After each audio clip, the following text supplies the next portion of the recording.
पूरे देश में चुनाव की जबरदस्त तैयारी चल रही है, लेकिन जम्मू कश्मीर के लिए ये चुनाव सबसे खास हैं। धारा 370 हटने के बाद पहली बार जम्मू कश्मीर में चुनाव हो रहे हैं। लद्दाख को अलग करके केंद्र शासित राज्य घोषित किया जा चुका है। ऐसे में जम्मू कश्मीर में 5 लोकसभा सीटें बची हैं। इन सीटों पर कौन किसे टक्कर देगा, ये देखने में पूरे देश में दिलचस्पी है।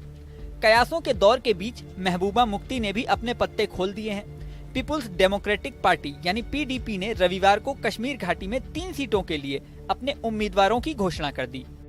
पार्टी अध्यक्ष महबूबा मुफ्ती ने खुद अनंतनाग से लोकसभा चुनाव लड़ने का ऐलान कर दिया है। इसी के साथ पार्टी की युवा शाखा के अध्यक्ष वहीद पारा श्रीनगर से और पूर्व राज्यसभा सदस्य मुनीर फयाद बारामूला से चुनाव लड़ेंगे। रविवार को पीडीपी संसदीय बोर्ड के प्रमुख सरताज मदनी ने ये जानकारी दी। मुफ्ती और मदनी ने संवाददाता सम्मेलन में पार्टी उम्मीदवारों की घोषणा की। उन्होंने कहा कि पीडीपी जम्मू क्षेत्र की 2 सीटों यानी उधमपुर और जम्मू में कांग्रेस का समर्थन करेगी। यहाँ ये भी खास बात है कि पहले पीडीपी और नेशनल कॉन्फ्रेंस कांग्रेस के साथ INDIA गठबंधन का हिस्सा बने थे, लेकिन पीडीपी और नेशनल कॉन्फ्रेंस के बीच सीट बंटवारे को लेकर बात नहीं बन पाई। अनंतनाग राजौरी सीट पर INDIA गठबंधन के दलों में खींचतान चल रही थी। महबूबा यहां से चुनाव लड़ना चाहती थी, लेकिन नेशनल कॉन्फ्रेंस सीट छोड़ने को तैयार नहीं थी। 1 अप्रैल को नेशनल कॉन्फ्रेंस के उमर अब्दुल्ला ने धार्मिक नेता मियां अल्ताफ अहमद लारवी को अनंतनाग राजौरी सीट से प्रत्याशी घोषित कर दिया। उसके बाद से गठबंधन की उम्मीद टूट गई। बुधवार को महबूबा सामने आई और तीनों सीटों पर चुनाव लड़ने का ऐलान कर दिया। अब रविवार को पीडीपी ने कैंडिडेट्स के नाम का भी ऐलान कर दिया है। यहाँ आपको ये भी बता दें कि जम्मू कश्मीर के पूर्व मुख्यमंत्री गुलाम नबी आजाद भी अनंतनाग राजौरी संसदीय क्षेत्र से चुनाव लड़ रहे हैं। गुलाम नबी आजाद कभी कांग्रेस के प्रमुख नेताओं में शुमार थे, लेकिन आजाद ने साल 2022 में कांग्रेस छोड़ दी।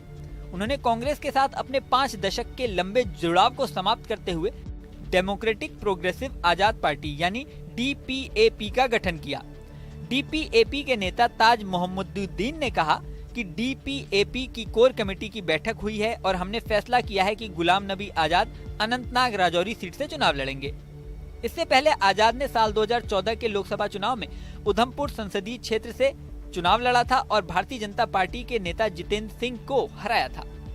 अल्ताफ बुखारी की अपनी पार्टी के साथ गठबंधन की संभावना पर मोइनुद्दीन ने कहा कि इस मुद्दे पर फिलहाल कोई प्रगति नहीं हुई है। बता दें कि जम्मू कश्मीर में 5 चरणों में लोकसभा चुनाव होंगे। 19 अप्रैल को पहले चरण में उधमपुर लोकसभा सीट पर मतदान होगा। 26 अप्रैल को दूसरे चरण में जम्मू की सीट पर वोटिंग होगी। तीसरे चरण यानी 7 मई को अनंतनाग की सीट पर वोटिंग होनी है। 13 मई को चौथे चरण में श्रीनगर में वोटिंग होगी। 5वें चरण में 20 मई को बारामूला सीट पर वोटिंग होगी।